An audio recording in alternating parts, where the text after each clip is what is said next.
യോഗാചാര്യ ശ്രീകണ്ഠൻ നായർ, ആത്മദർശൻ യോഗ സേവാ സമിതി, അതിൻ്റെ മീഡിയ വിഭാഗമായിട്ടുള്ള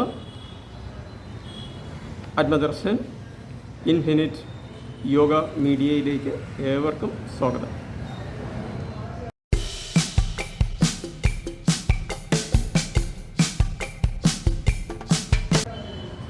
നേരത്തെ ഒരു വീഡിയോയിൽ പീരങ്കി ആസനം എന്നുള്ളതിനെക്കുറിച്ച് വിശദമായിട്ട് പറഞ്ഞിട്ടുണ്ടായിരുന്നു. ഇന്ന് മയൂരാസനത്തിനെക്കുറിച്ച് പറയാം. പീരങ്കിയാസനം ഞാൻ പറഞ്ഞു അതൊരു ഏതാണ്ട് കാണുമ്പോഴത്തേക്കും ഒരു മയൂരാസനത്തിൻ്റെ ലുക്കുണ്ട് എന്ന് ഞാൻ പറഞ്ഞിട്ടുണ്ടായിരുന്നു. അപ്പോൾ ഇന്ന് നമുക്ക് മയൂരാസനത്തിനെക്കുറിച്ച് പറയാം. മയൂരാസനം എന്ന് പറഞ്ഞാൽ ഇംഗ്ലീഷിൽ പറയുകയാണെങ്കിൽ പീകോക്ക് പോസ്ചർ എന്ന് നമ്മൾ പറയും. സംസ്കൃത വാക്കാണത്. മയൂരം എന്ന് പറഞ്ഞാൽ മയിൽ എന്നർത്ഥം, പീകോക്ക്. അതിൻ്റെ ആ ഗ്രേസ്, ഒരു മയിലിൻ്റെ ആ ഒരു ഗ്രേസ്, ബ്യൂട്ടി, അതോടൊപ്പം അതിൻ്റെ സ്ട്രെങ്ത്തും സൂചിപ്പിക്കുന്ന ഒരു ആസനം എന്നുള്ള നിലയ്ക്കാണ് ഇത് അറിയപ്പെടുന്നത്. സാധാരണഗതിയിൽ മേജർ ആസനങ്ങളുടെ അല്ലെങ്കിൽ അഡ്വാൻസ് ആസനങ്ങളുടെ കൂട്ടത്തിൽപ്പെടുന്നതാണ് മയൂരാസനം എന്ന് പറയുന്നത്. ചെയ്യാൻ പ്രയാസമുള്ളതെന്നർത്ഥം, സാധാരണഗതിയിൽ ചെയ്യാൻ കുറച്ച് വൈഷമ്യം ഉണ്ടാക്കുന്നതെന്നർത്ഥം. ഇത് നമ്മുടെ ക്ലാസിക്കൽ യോഗയുടെ ഭാഗമായിട്ടുള്ളത് തന്നെയാണ്. ക്ലാസിക്കൽ യോഗ, ഹഠയോഗത്തിൻ്റെ ടെക്സ്റ്റുകളിനകത്ത്, പ്രത്യേകിച്ചും ഗേരണ്ട സംഹിതയ്ക്കകത്ത്, ഹഠപ്രദീപികയ്ക്കകത്ത്, ഹഠ തത്വ കൗമുദി എന്ന് പറയുന്ന ടെക്സ്റ്റിനകത്തൊക്കെ തന്നെ മയൂരാസനത്തെക്കുറിച്ച് വളരെ വിശദമായിട്ട് പറയുന്നുണ്ട്. സ്ട്രെങ്ത്, അതായത് ശാരീരികമായ ക്ഷമത, കാര്യശേഷി, ബാലൻസ്, അതുപോലെ കോർഡിനേഷൻ, ബോഡി മൈൻഡ് കോർഡിനേഷൻ, ഇതെല്ലാം ആവശ്യമായിട്ടുള്ള ഒരു യോഗാസനമാണിത്. ഒരു എക്സ്പീരിയൻസ് ആയിട്ടുള്ള ഒരു യോഗ അധ്യാപകൻ്റെ കീഴിൽ ചെയ്യുന്നതായിരിക്കും നല്ലത്. ഇല്ലെങ്കിൽ ചെറിയ ചില ബുദ്ധിമുട്ടുകൾ ഉണ്ടാകാനുള്ള സാധ്യതയുണ്ട്. അത് ഞാൻ പിന്നീട് സൂചിപ്പിക്കാം. മറ്റ് യോഗാസനങ്ങളിൽ നിന്നും വ്യത്യസ്തമായ ഒരു സവിശേഷത മയൂരാസനത്തിന് ഈ ഹഠയോഗത്തിൻ്റെ ടെക്സ്റ്റിനകത്തൊക്കെ പറയുന്നുണ്ട്. അതായത് നമ്മൾ പറയുന്ന 84 ലക്ഷം യോഗാസനങ്ങളുണ്ട് എന്ന് പറയുന്നുണ്ടെങ്കിലും അതിനകത്തൊരു യോഗാസനത്തിനകത്ത് പോലും ശ്രീ എന്നുള്ള പ്രിഫിക്സ് ചേർത്ത് പറയുന്നതായിട്ട് ഞാൻ കണ്ടിട്ടില്ല. പക്ഷേ മയൂരാസനത്തിനെ കുറിച്ച് പറയുമ്പം ശ്രീ മയൂരം എന്നാണ് അതിനകത്ത് വിശേഷിപ്പിക്കുന്നത്. ഈ ശ്രീമയൂരം എന്നുള്ള വാക്ക് ഹഠപ്രദീപികയ്ക്കകത്ത് കൊടുത്തിട്ടുണ്ട്. ഹരതി സകല രോഗാനാശു ഗുൽമ ഉദര ആദീനം, അതായത് ഗുൽമോദരധീന അഭിഭവതി ച ദോഷാൻ ആസനം ശ്രീ മയൂരം. അപ്പോൾ ഈ ശ്രീ മയൂരം എന്ന് പറയുന്ന സവിശേഷത മയൂരാസനത്തിന് മാത്രം വേണമെങ്കിൽ നമുക്ക് പറയാം എന്നുള്ളത് ആസനമാണ്. ഇതിൻ്റെ ആ പ്രയോജനത്തിനെക്കുറിച്ച്, സവിശേഷതകളെക്കുറിച്ച് നമ്മൾ പറയുമ്പോഴത്തേക്കും ഞാൻ നേരത്തെ സൂചിപ്പിച്ചതുപോലെ ഹോൾ ബോഡിക്ക്, എൻ്റയർ ബോഡിക്ക് ബാലൻസിങ് ആവശ്യമായിട്ടുള്ളതും നമ്മുടെ കൈകളുടെ സ്ട്രെങ്ത്ത്, പ്രത്യേകിച്ചും റിസ്റ്റിൻ്റെ ഭാഗത്ത്, കൈക്കുഴയുടെ ഭാഗത്തുള്ള സ്ട്രെങ്ത്ത് കൂടുതലാക്കാൻ വേണ്ടിയിട്ട് ഇത് വളരെയധികം സഹായിക്കും. അല്ലെങ്കിൽ അങ്ങനെ സ്ട്രെങ്ത് ഉള്ള ആൾക്കാർക്ക് ഇത് ചെയ്യാൻ പറ്റുള്ളൂ എന്ന് വേണമെങ്കിൽ നമുക്ക് പറയാം. അതുപോലെ അപ്പർ ബോഡി ബാലൻസിങ് വേണം. കാലുകളുടെ സ്ട്രെച്ചിങ്, അതിൻ്റെ ഒരു പോസ്ചറൽ ഡിസിഷൻ അനുസരിച്ചിട്ട്, അല്ലെങ്കിൽ അതിൻ്റെ അലൈൻമെൻറ്റ് അനുസരിച്ചിട്ട് ചെയ്തില്ലെങ്കിൽ മൂക്കിടിച്ച് താഴെ വീഴാനുള്ള സാധ്യതയൊക്കെ ധാരാളമായിട്ട് ഇതിനകത്തുണ്ട്. കുറച്ച് റിസ്ക് ഫാക്ടർ ഉണ്ടെന്നർത്ഥം. ഇതിൻ്റെ ബെനിഫിറ്റിനെ കുറിച്ച്, പ്രയോജനങ്ങളെക്കുറിച്ച് പറയുകയാണെങ്കിൽ പ്രധാനമായിട്ടും നമ്മുടെ ഡൈജസ്റ്റീവ് സിസ്റ്റത്തിന്, പചന വ്യവസ്ഥിതിക്ക് വളരെയധികം പ്രയോജനപ്പെടുന്നതാണ് മയൂരാസനം എന്ന് പറയുന്നത്. ബഹു കദശന ഭുക്തം ഭസ്മ കുര്യാദശേഷം ജനയതി ജഡരാഗ്നിം ജാരയേത് കാളക്കൂടം എന്ന് പറയുന്നതിൻ്റെ കാരണം എന്ന് പറയുന്നത്, ഈ ഒരു പോസ്ചർ നമ്മൾ പെർഫെക്റ്റായിട്ട് ചെയ്യുകയാണെങ്കിൽ നമ്മൾ ദഹിക്കാത്ത ആഹാര സാധനങ്ങൾ ഏതാണെങ്കിലും അതിനെ ദഹിപ്പിക്കാൻ സാധിക്കും. നമ്മുടെ ജഠരാഗ്നിയെ വർദ്ധിപ്പിക്കും. ഇനിയുള്ള ഒരു സവിശേഷമായിട്ട് പറയുന്നതാണ് ജാരയേത് കാളകൂടം, അതായത് കാളകൂട വിഷത്തിനെ പോലും ദഹിപ്പിക്കാൻ സാധിക്കും എന്ന് പറയുമ്പോഴത്തേക്കും വിമർശന ബുദ്ധിയുള്ള ആൾക്കാർ ചിലപ്പോൾ ചോദിക്കും, എന്നാൽ പിന്നെ കുറച്ച് വിഷവും കഴിച്ചിട്ട് മയൂരാസനം ചെയ്താൽ പോരെ, രക്ഷപ്പെടൂലേ? അതൊരു ഫുളിഷ് ക്വസ്റ്റ്യനാണ് എന്ന് ഞാൻ പറയും. കാരണം ഇവിടെ ഈ കാളകൂടം എന്ന് പറയുന്നത് വിഷസമാനമായിട്ടുള്ള നമ്മുടെ ഭക്ഷണ രീതിയാണെങ്കിൽ പോലും അതിനെ ദഹിപ്പിക്കാൻ ഇതിനകത്ത് കഴിവുണ്ട്. കാരണം നമ്മുടെ ആരോഗ്യത്തിനും ആഹാരത്തിനും തമ്മിൽ മുഖ്യമായ ഒരു ഘടനയുണ്ട്, ഒരു പരസ്പര പൂരിതങ്ങളാണെന്ന് വേണമെങ്കിൽ പറയാം. അപ്പോൾ അതുകൊണ്ട് തന്നെ വിരുദ്ധ ആഹാരങ്ങൾ കഴിച്ചിരുന്നാൽ, സമയവും കാലവും നോക്കാതെ ഗുരുത്വമുള്ള ഭക്ഷണം കഴിച്ചിരുന്നാൽ ഇതെല്ലാം നമ്മുടെ ദഹന വ്യവസ്ഥിതിയെ സാരമായിട്ട് ബാധിക്കും. അത് നമ്മുടെ ശരീരത്തിൻ്റെ അകത്തുള്ള ബ്ലഡിൻ്റെ ക്വാളിറ്റിയെ നശിപ്പിക്കും. എന്ന് പറയുമ്പം ബ്ലഡ് വിഷ്യസായിട്ട് മാറും, അല്ലെങ്കിൽ വിഷസമാനമായിട്ട് മാറും എന്നർത്ഥം. അത്തരം ഒരു സാഹചര്യം ഉണ്ടാകാതിരിക്കാൻ, ദഹനം ശരിയായിട്ട് നടക്കാൻ മയൂരാസനം സഹായിക്കും എന്ന് നമ്മൾ വിചാരിച്ചാൽ മതി. അല്ലാതെ വിഷം കഴിച്ചാൽ മയൂരാസനം ചെയ്താൽ രക്ഷപ്പെടുമെന്നൊന്നും നമ്മൾ കണക്കാക്കണ്ട. അതാ വിവർത്തനം ചെയ്യുമ്പോൾ ഉണ്ടാകുന്ന, അല്ലെങ്കിൽ വിമർശനം മാത്രം ലക്ഷ്യമാക്കി ചെയ്യുന്ന ചില അഭിപ്രായങ്ങളാണ്. ഞാൻ ഇതിലേക്ക് കൂടുതൽ പോകുന്നില്ല. രണ്ടാമത് പറഞ്ഞ ശ്ലോകത്തിൻ്റെ അർത്ഥം ഹരതി സകല രോഗാനാശു ഗുൽമോദരധീന അഭിഭവതിച്ച ദോഷാനാസനം ശ്രീമയൂരം എന്ന് പറഞ്ഞാൽ സെയിം ഓൾമോസ്റ്റ് എല്ലാം നമുക്ക് ഈ ഡൈജസ്റ്റീവ് സിസ്റ്റത്തിന് എത്രത്തോളം പ്രയോജനപ്പെടുന്നു എന്ന് സൂചിപ്പിക്കാൻ വേണ്ടിയിട്ട് വിവിധ ടെക്സ്റ്റുകളിനകത്ത് പറയുന്ന ചില കാര്യങ്ങളാണ് ഞാൻ പറയുന്നത് എന്നുള്ളതേ ഉള്ളൂ. മയൂരാസനം ശരിയായിട്ടുള്ള രീതിയിൽ ചെയ്യുകയാണെങ്കിൽ നമ്മൾ സ്പ്ലീനിൻ്റെ, സ്റ്റൊമക്കിൻ്റെ മായിട്ട് ബന്ധപ്പെടുന്ന പല അസുഖങ്ങളെയും മാറ്റിയെടുക്കാനായിട്ട് നമുക്ക് സാധിക്കും എന്നാണ് ഘടപ്രദീപിക പറയുന്നത്. അവിടെയും ഇത് സൂചിപ്പിക്കുന്നുണ്ട്, it will also accelerate the digestive fire. നമ്മുടെ ദഹന രസങ്ങളെ ഉത്തേജിപ്പിക്കാൻ, ജഠരാഗ്നിയെ വർദ്ധിപ്പിക്കാൻ മയൂരാസനം വളരെയധികം സഹായിക്കും. ജ്വരങ്ങൾ മാറ്റാൻ വേണ്ടിയിട്ട്, ഫീവർ, പനി മാറ്റാൻ വേണ്ടിയിട്ട് ഇത് നല്ലതാണ്. അല്ലെങ്കിൽ പല ആസനങ്ങളുടെ കൂട്ടത്തിൽ, പ്രാണായാമങ്ങളുടെ കൂട്ടത്തിൽ ഇത് പ്രാക്ടീസ് ചെയ്യാം. അതുകൊണ്ട് ജ്വരം മുക്തി നമുക്ക് നേടാൻ സാധിക്കും. മഹോദരം അല്ലെങ്കിൽ ഗുൽമം എന്ന് പറയുന്ന അസുഖം മാറ്റാൻ വേണ്ടിയിട്ട് സാധിക്കും. അജീർണം മാറ്റാൻ വേണ്ടിയിട്ട് സാധിക്കും. ഘടതത്വ കൗമുദി എന്ന് പറയുന്ന ടെക്സ്റ്റിനകത്ത് പറയുന്നത് അധ മയൂരാസനം ജ്വരോദര ഗുൽമ അജീർണം ശൂല വിഷാദി ഹരം.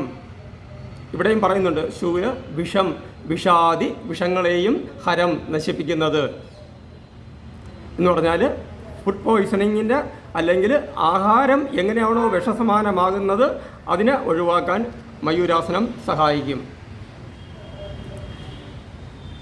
നമ്മുടെ ശരീരത്തിനകത്തുള്ള ടോക്സിൻസ് വിമുക്തമാക്കാൻ വേണ്ടിയിട്ട് ഇത് സഹായിക്കും എന്നർത്ഥം.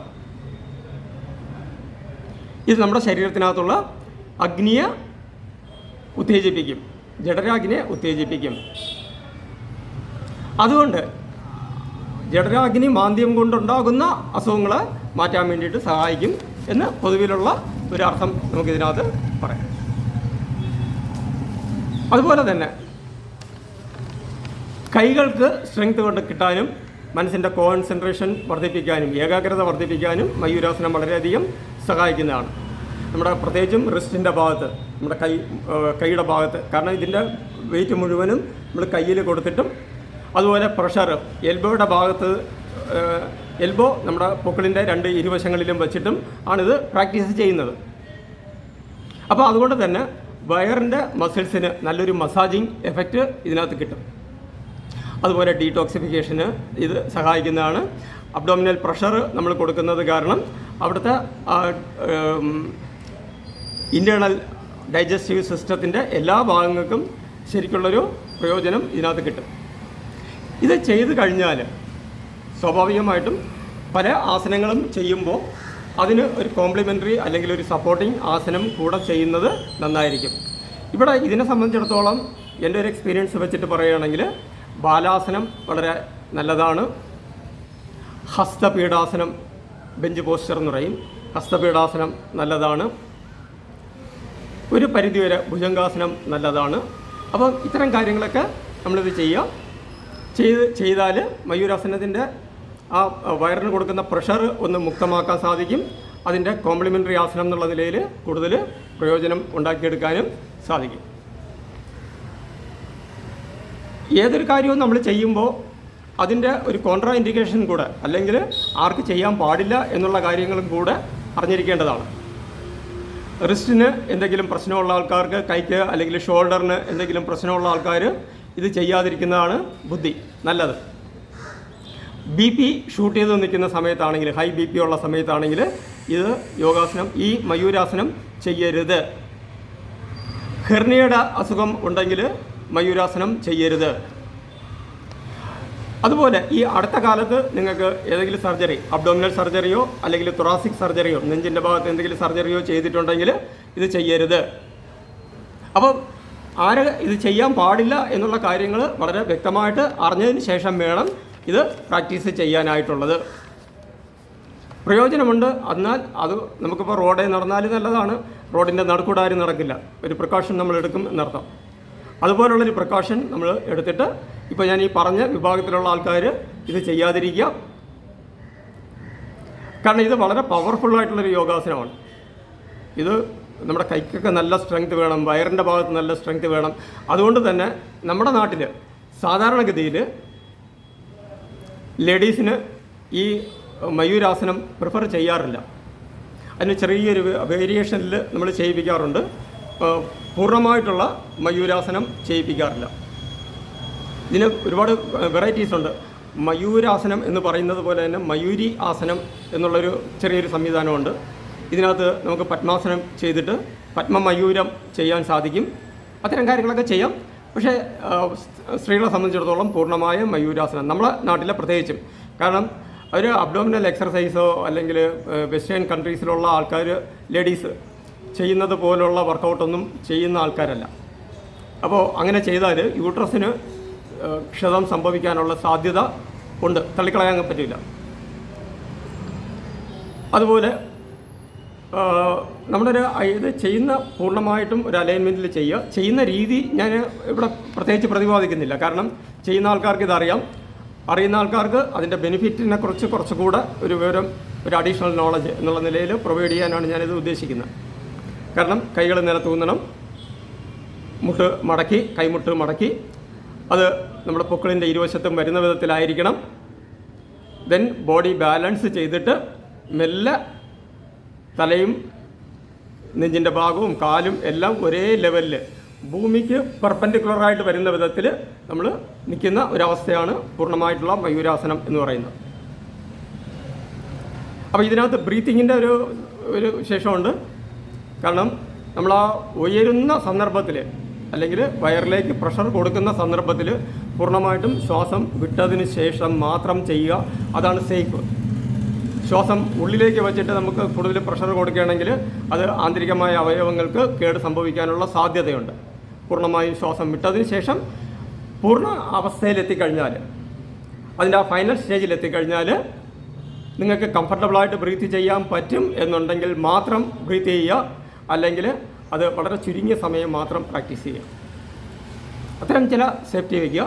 അതുപോലെ ആദ്യമായിട്ടൊക്കെ പ്രാക്ടീസ് ചെയ്യുന്ന ആൾക്കാരാണെങ്കിൽ നിങ്ങളുടെ നെറ്റിയുടെ ഭാഗത്ത് നമ്മൾ യോഗയിലിപ്പം ചില ബ്ലോക്സ് വാങ്ങിക്കാൻ കിട്ടും, അല്ലെങ്കിൽ ചെറിയ തലയണ വെച്ചോളണം. കാരണം നെറ്റിയോ അല്ലെങ്കിൽ മൂക്കോ വന്ന് തറയിൽ ഇടിക്കാത്ത വിധത്തിൽ ഉള്ളൊരു പ്രിക്കോഷൻ കൂടെ നിങ്ങൾ എടുത്തിട്ട് വേണം ചെയ്യാൻ. അതുകൊണ്ടാണ് ഇത് എക്സ്പീരിയൻസ് ഉള്ള അല്ലെങ്കിൽ ചെയ്ത് പ്രാക്ടീസുള്ള ഒരു യോഗാധ്യാപകൻ്റെ കീഴിൽ മാത്രം പ്രാക്ടീസ് ചെയ്യുക എന്നുള്ളത്. ചില യോഗാസനങ്ങൾ അങ്ങനെയാണ്. ചിലതൊക്കെ നമുക്ക് വീഡിയോ ആയിട്ട് കണ്ടിട്ടോ അല്ലെങ്കിൽ ബുക്കൊക്കെ വായിച്ചിട്ടോ ഒക്കെ ചെയ്ത് നോക്കാം, ഒന്ന് പരീക്ഷിക്കാം. പക്ഷേ ശീർഷാസനം പോലുള്ളത്, ഇതുപോലുള്ള മയൂരാസനം പോലുള്ള ചില മേജർ ആസനങ്ങൾ അല്ലെങ്കിൽ അഡ്വാൻസ് ആസനങ്ങൾ ചെയ്യുമ്പോൾ എക്സ്പീരിയൻസ് ആയിട്ടുള്ളൊരു ടീച്ചറിൻ്റെ സാന്നിധ്യം ഉണ്ടായിരിക്കുന്നതാണ് എപ്പോഴും നല്ലത്. കാലുകൾക്കൊക്കെ വളരെ നല്ലതാണ്. ബ്രീത്തിങ് ഒക്കെ കാര്യം ഞാൻ പറഞ്ഞു. ഒരു സാധാരണ വരുന്നൊരു മിസ്റ്റേക്ക് എന്ന് പറയുന്നത് എൽബോ നമ്മൾ വളരെ വൈഡാക്കി വയ്ക്കാറുണ്ട്. അങ്ങനെ വളരെ വൈഡാക്കി വെച്ച് കഴിഞ്ഞിരുന്നാൽ ശരിക്കുള്ള പ്രഷർ ആ നേവൽ പോർഷനിൽ ശരിക്കുള്ള പ്രഷർ കൊടുക്കാൻ പറ്റില്ല. അതുകൊണ്ട് എൽബോ നമ്മുടെ ശരീരത്തിനോട് ചേർന്ന് തന്നെ ഇരിക്കണം. ഞാനിതിൻ്റെ പ്രാക്ടിക്കലിൻ്റെ വീഡിയോയും കൂടെ ഇടുന്നുണ്ട്, അത് നോക്കി മനസ്സിലാക്കിക്കോളുക. ഓക്കെ, അപ്പോൾ ശരിയായ വിധത്തിൽ പ്രാക്ടീസ് ചെയ്തിരുന്നാൽ വളരെയധികം പ്രയോജനമുള്ള ഒരു യോഗാസനമാണ് മയൂരാസനം അഥവാ പീകോക്ക് പോസ്ചർ. നമുക്ക് വീഡിയോയിലേക്ക് പോകാം. വീഡിയോ കണ്ടു നോക്കുക, 1-2 ആവർത്തി കണ്ടു നോക്കുക. നിങ്ങൾക്ക് എന്തെങ്കിലും സംശയം ഉണ്ടെങ്കിൽ തീർച്ചയായിട്ടും എന്നെ കോൺടാക്റ്റ് ചെയ്യാവുന്നതാണ്. എൻ്റെ അഡ്രസ്സ് നമ്പറും ഒക്കെ നിങ്ങൾക്ക് എല്ലാവർക്കും ഇപ്പോൾ അറിയാം. എങ്കിലും പുതിയതായിട്ട് കാണുന്ന ആൾക്കാർക്ക് വേണ്ടിയിട്ട് പറയാം. എന്നെ കോൺടാക്റ്റ് ചെയ്യുന്ന നമ്പറാണെങ്കിൽ 9447151888. വാട്സപ്പിൽ കോൺടാക്റ്റ് ചെയ്യണമെന്നുണ്ടെങ്കിൽ 8848977396. അപ്പോൾ പുതിയ വീഡിയോയുമായിട്ട് വീണ്ടും വരാം. പുതിയ വിശേഷങ്ങളും പുതിയ വാർത്തകളും പുതിയ അനുഭവങ്ങളുമായിട്ട്. അപ്പോൾ അതുവരയ്ക്കും എല്ലാവർക്കും നമസ്കാരം.